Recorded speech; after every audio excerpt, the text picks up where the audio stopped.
آگے چلتے ہیں. پاکستان کے لیے امارات نے $3 ارب کا اعلان کر دیا. وزیر اعظم کے لیے دنیا نے اپنے خزانوں کے منہ کھول دیے. برٹش ایئرواز آ گئی، فرانس کی آ گئی، دبئی سے پیکج آ گیا، سعودیہ سے پیکج آ گیا، ملیشیا سے پیکج آ گیا، چائنا سے پیکج آ گیا.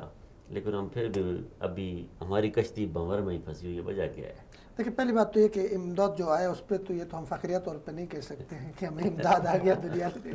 فخر تو تب ہم کریں گے جب ہم دینے کی پوزیشن میں ہوں. دو طرفہ مفادات ہوتے ہیں. اس مشکل وقت میں جو آگے لیکن ابھی اس میں یہ بات ہے کہ مطلب نواز نے، عمران خان صاحب نے اس کو اپریشیٹ کیا، سراہا. قوم کے لیے گیا تھا مانگنے کے لیے، اپنی ذات کے لیے تو وہ گیا نہیں تھا. پاکستان کے جس طرح کے معاشی صورتحال تھی، کرائسس تھے، اس سے پاکستان کی کشتی کو نکالنا تھا. تو بنیادی طور پہ سعودی عرب نے، امارات نے، چائنا کے بھی قرضے دے دیے انہوں نے، لیکن ابھی اس کو انہوں نے وہ نہیں کیا.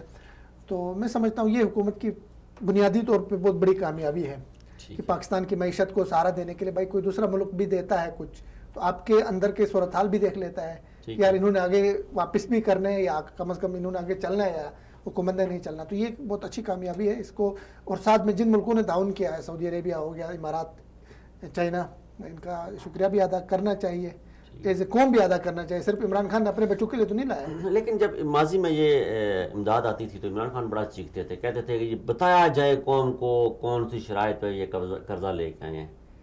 تو نواز شریف صاحب کہتے تھے ہمیں کسی شرائط پہ قرضہ نہیں ملا برادرانہ. وہ کہتے تھے میں مان ہی نہیں سکتا. اب وہ خود کہتے ہیں وہی الفاظ جو نواز شریف کہتے تھے آج عمران خان صاحب کہہ رہے ہیں. تو اس میں آپ کیا کہیں گے؟ لیکن دو چیزیں، ایک تو یہ کہ حکومت میں آنے کے بعد ظاہر ہے کچھ تجربات نہیں ہوں گے، کچھ چیزیں نہیں سامنے آئیں گی، کچھ معاملات وہ نہیں ہوتے ہیں جو کنٹینرز میں تھی. اپوزیشن کی سیاست اور ہوتی ہے. اور ساتھ میں یہ بھی دیکھنا چاہیے کہ نواز شریف صاحب کے دور میں جو قرضے آئے وہ کن مقاصد کے لیے آئے تھے. قرضے تو آئے اس دور میں بھی آگے سعودی عربیہ نے دیا، دوسرے ملکوں نے دیا. اس سے پاکستان کی معیشت میں کتنی بہتری آئی، ملک کتنا آگے چلا گیا. زرداری نے لائے تھے، اس ایک ہاتھ سے قرضے ادھر لائے، دوسرے ہاتھ سے جو ہے نا وہ باہر چلے گئے. یہ چیزیں بھی دیکھنا چاہیے.